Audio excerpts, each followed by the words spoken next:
हवा थमी थी जरूर लेकिन वो शाम जैसे सिसक रही थी कि ज़र्द पत्तियों को आंधियों ने अजीब किस्सा सुना दिया था कि जिसको सुनकर तमाम पत्ते सिसक रहे थे, बिलक रहे थे।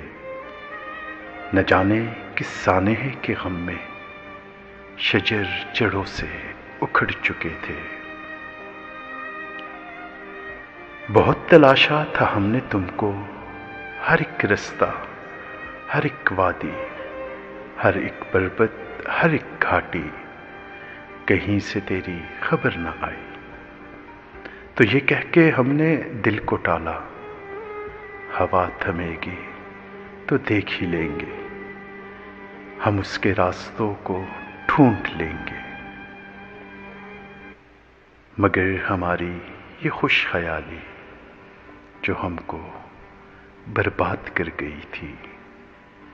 हवा थमी थी जरूर लेकिन बड़ी ही मुद्दत गुजर चुकी थी।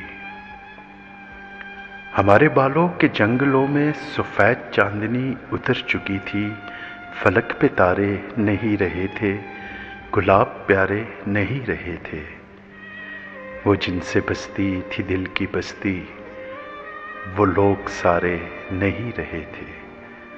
मगर ये अलमिया सबसे बालातर था कि हम तुम्हारे नहीं रहे थे, कि तुम हमारे नहीं रहे थे।